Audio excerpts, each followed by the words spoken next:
Hello everyone, I'm Zhongqian Xie, currently a PhD student at University of Bonn. First of all, I would like to thank for this great opportunity to share my work with you. And also thanks to Alexander Hastings, who also contribute to this work a lot. As we know that the artificial intelligence system have suffered from the biased dataset. The system might be influenced by the confounders, which is something we don't want to learn in the model. So today, I'm going to introduce how we remove the confounders while training on the biased patient dataset. In our study, we are using the face recognition technique to analyze the facial dysmorphism. By training the neural network on thousands of patients' photos, we are able to quantify the similarity between the patients and the genetic disorders, and then further to diagnose the patients. And nowadays, this technique is already widely used in the daily diagnostic workup. Although this is a very powerful tool for the diagnosis, the study published in Clinical Genetics in 2017 described that this facial analysis technology is influenced by the ethnic background due to the bias in the training dataset. And the ethnic bias is not only influenced the facial analysis tool. The article in Nature and Science also addressed that the healthcare algorithm was affected by the racial bias. Therefore, it is the common issues in the healthcare AI system when we use the biased medical dataset. And now you might wonder, how does the biased data look like? And what will happen when we use the biased dataset? Here I made an example on purpose. Today we want to train a classifier to distinguish two disorders, Cornelia de Lange syndrome and Williams-Boyer syndrome. However, the patient's ethnicity are biased in these two disorders in the training dataset. For the Cornelia de Lange patients, we only use the European as the photos on the left. And for the Williams-Boyer syndrome patients, we only use the non-European as the photos on the right. Here I use the African patients for the easier visualization. And then we test this classifier by an European patients with the Williams-Boyer syndrome. Then we wonder, will these patients be classified as the Williams-Boyer syndrome correctly, or as the Cornelia de Lange syndromes because of the European ethnic background? Therefore, we know that if we train on this kind of biased dataset, the model might learn some information which we don't want to learn, such as the ethnicity in this example. Therefore, we need to remove the bias in the dataset. Then we will talk about two methods in the following presentation. The first solution is to modify the architecture in order to remove the bias during the model training. This method called Joint Learning Unlearning algorithm, which is proposed by RV et al. At the European Computer Vision Conference in 2018. This method can be adapted into any convolutional neural network. For example, here we have a network to classify two disorders. Here we call the last layer as the classification layer, and we also call it primary classifications because we want to classify the disorders in this analysis. Then we add a secondary classifier to classify the ethnicity, which is the bias we want to remove in this analysis. This secondary classifier can predict whether the patient is European or non-European. And the layer before the last layer is called feature layer. In the end, the goal for this method is to learn the feature representations that is informative for the primary classifications and uninformative for the secondary classification.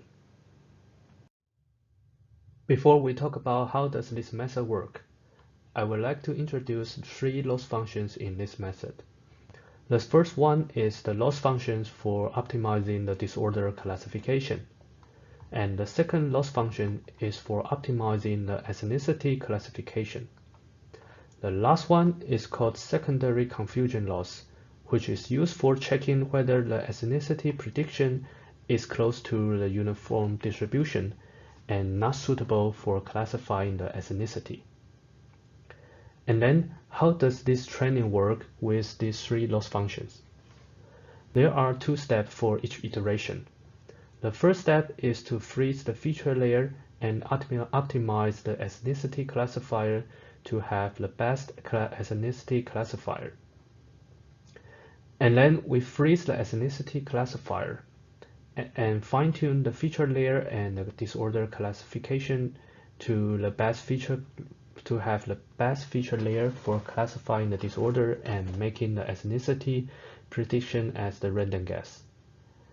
And we repeat these two steps until it converges. By this way, we can have the feature representation which is good for classifying disorder but not suitable for ethnicity classification. We then evaluated this method by training on the biased ethnicity data. Here we have Colenia de Lange syndrome and the Williams-Boyer syndrome patient. And we only trained on 117 European with the Colenia de Lange and 149 non-European patients for the Williams-Boyer syndrome. And we later test on a balanced dataset on the right. And we wonder whether this extremely biased dataset will make the model learn the ethnicity bias. And here is the prediction result of not using the bias removal. As we can see that the non-European of the Colenia de Lange syndrome and the European of the Williams-Boyer syndromes are performed far worse than the class we trained in the model. And after we apply the bias removal, although the accuracy of the class trained in the model dropped down a little bit, but the performance is more balanced between the European and the non-European. Moreover, if we project the feature representation into two-dimensional space by t-SNE, the red is the non-European patient and the blue is the European patient. And here we can see that the patients can be easily separated by the ethnicity. However, after applying the method, the patients are no longer easily separated by the ethnicity. Then we know that this method can remove the ethnicity bias from the model training.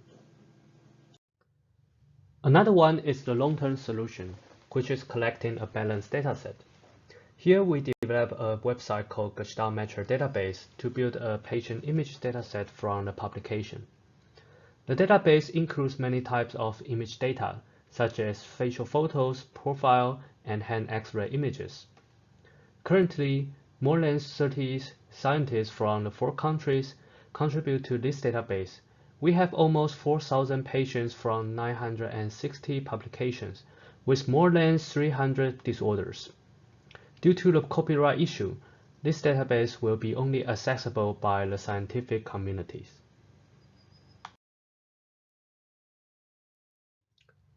In this database, the patient information include age, ethnicity, and gender, which are the important labels for creating a balanced dataset. Moreover, this database can be served for two purposes. The first one is the gallery view of the patients with specific disorders, which is an easy visualization for clinicians to learn the disorder. And the second one is that as it is the well-labeled dataset, we can filter the database by gender, ethnicity, and age to have a balanced dataset. And it can be a public dataset for training and benchmarking that is currently lacking in this research field. So we believe this public dataset can push the development of the next generation phenotyping approach to the next level. To summarize, the joint learning unlearning method can remove the bias in the training data. Moreover, GestaltMatcher database is currently only accessible by the invitation. So please contact us if you are interested in our study. And we hope we can enable the global collaboration and push this research field to the next level. In the end, I would like to thank to all the people who contribute to this study. And if you are interested in our study, please follow our Twitter account on the left. And see you soon at ESAG in August. And thank you.